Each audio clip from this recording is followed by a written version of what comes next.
السلام علیکم ورحمۃ اللہ وبرکاتہ۔ تمام تر حمد و ثناء اس ذات لم یزل کے لیے جس نے انسان کو اشرف المخلوقات بنایا، اور تمام تر درود و سلام اس آقائے دو جہاں پر جو جہانوں کے لیے رحمت للعالمین بنا کر بھیجے گئے۔ سامعین و ناظرین، آج ہم حضرت حمزہ رضی اللہ عنہ کے متعلق بات کریں گے۔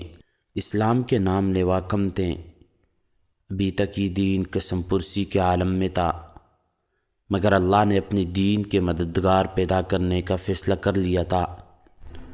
حضور اکرم صلی اللہ علیہ وسلم کے چچا حمزہ بن عبد المطلب، جو 44-45 سال کے نوجوان اور زبردست سپاہیانہ اوصاف کے مالک تھے، نہ صرف رسول اللہ صلی اللہ علیہ وسلم کی حمایت کے لیے شمشیر بکف ہو گئے بلکہ اسلام بھی قبول کر لیا۔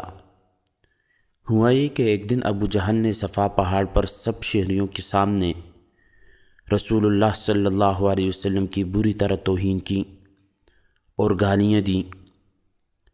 ایک انتہائی شریف آدمی کی سرعام بے عزتی کا یہ منظر اتنا کربناک تھا کہ خود دیکھنے والے بھی اپنی دلوں میں درد کے ٹیسے محسوس کیے بغیر نہ رہ سکیں۔ حمزہ بن عبد المطلب اس دن اپنے مشورے کے مطابق شکار اور تیر اندازی کر کے واپس آ رہے تھے۔ راستے میں ایک عورت نے انہیں دیکھا تو کہہ اٹھی، ابو عمارہ، آج تو ابو جہل نے تمہاری بھتیجے کو بہت ہی تکلیف پہنچائی، گالیاں دی اور بہت کچھ کہا۔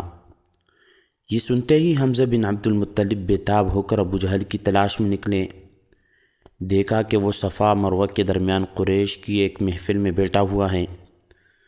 آپ نے جاتے ہی اپنی کمان کاندھے سے اتاری اور اسے دونوں ہاتھوں سے پکڑ کر سر سے بلند کرتے ہوئے پورے زور سے ابو جہل کی کھوپڑی پر دے مارا۔ ابو جہل کا سر لہو لہان ہو گیا۔ قریش نے طنز کرتے ہوئے کہا، اے ابو عمارہ، تم تو ایسے نادان نہ تھے، کیا تم بھی ایمان لے آئے ہو؟ یہ ایک فیصلہ کن لمحہ تھا، حق کی گواہی دے کر اس پر کٹ مرنے کے لیے تیار ہونے کا یا گھٹ کر رہ جانے کا۔ حضرت حمزہ دل کی گہرائیوں سے جانتے تھے کہ ان کا بھتیجا سچا ہے۔ وہ ایک لمحہ توقف کیے بغیر بولے، ہاں میں گواہی دیتا ہوں کہ محمد صلی اللہ علیہ وسلم اللہ کے رسول ہیں، وہ اللہ کے پاس سے سچا دین لائے ہیں۔ ساتھ ہی انہوں نے قریش کو خبردار کرتے ہوئے کہا، یہ تو تھی کمان کی مار، آئندہ چلے گی تلوار۔ سرداران قریش پر ایک ہیبت چھا گئی، انہیں خدشہ لاحق ہو گیا۔